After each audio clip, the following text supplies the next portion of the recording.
Dahil sa lakas ng ulan, binahangin ang lugar sa San Jose del Monte, Bulacan. Nawasak ang mga bahay at isang tulay at nagkalat pa ang mga basura. At nakatutok doon live si Mariz Zumali. Mariz.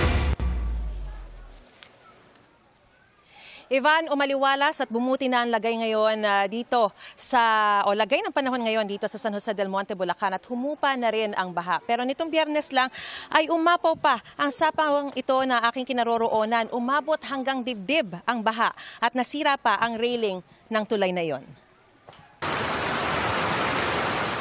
Sa kasagsagan ng pagbuhos ng malakas na ulan nitong Biyernes ng hapon dito sa San Jose del Monte, Bulacan, mabilis na tumaas ang tubig sa sapang ito sa barangay San Rafael 1 at umapaw sa mga katabing bahay, pati ang railing ng tulay nasira. Kasabay ng pagragasa ng baha ang sangkatutak na basura na natangay sa mga kabahayan. Agad na pasugod ang kapitan ng barangay at mga kagawad para tignan kung gaano nakataas ang baha at kung may nangangailangan ng rescue. Nagtanggal din sila ng mga trosong humambalang sa mga lagusan. So, in span of 30 minutes, talagang sumobra na po laki yung tubig. Kaya hindi po namin sukat-akalain na lalaki ng sobrang laki po yung tubig. At babahain po kami ng sobra po.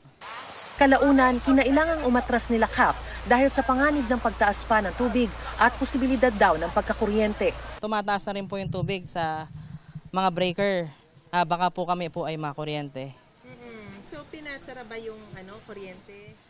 That time po kasi medyo nagkakaguluhan na po kami. Ang ginawa na lang po namin talaga is before namin umalis, sinabi po namin sa mga kabahayan na patayin po nila yung breaker nila.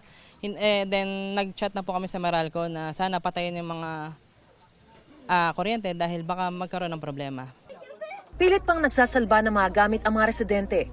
Mayroon ding nakapag-ipon pa ng ipangangalakal. Kabilang sa pinakaapektado ang bahay ni Michael na nawasak ang dingding at riprap at nabungkal pati ang sementong sahig. Abang bumabaha kasi, kaya nasira yung bahay namin.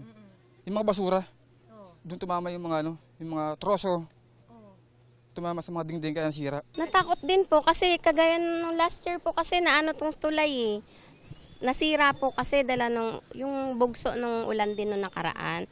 So yun din po, inisip din po namin yun. Kaya lang talagang syempre since wala naman kaming ibang pupuntahan, hindi rin naman namin alam kung saan kami pupunta. So tinaas na lang po namin yung mga gamit namin. Putik talaga, burak nga kasi mabaho siya.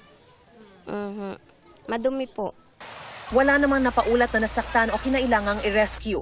Ayon kay Cap Daluz, plano nilang maglagay ng trompa o alarm system na konektado sa CCTV para sa agarang babala sa komunidad sa oras na tumaas muli ang tubig.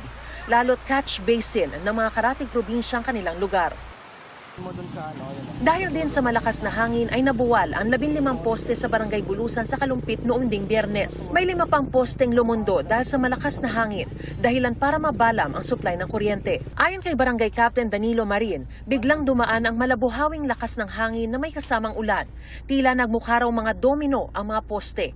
May nag-spark pa sa mga nabuwal na poste sa bukid na puno ng tubig. Wala namang naiulat na nasaktan sa insidente. Sabi ng Meralco, naibalik na ang supply ng kuryente sa 3,000 na apektuhang customer sa Barangay Bulusan alas 3 ng hapon kahapon. Sabi pa ni Meralco Vice President and Head of Corporate Communications Josel Dariaga, 24 oras naka-duty ang kanilang mga tauhan para rumisponde sa anumang electricity service concern, lalo na ngayong nagsimula na ang tag-ulan.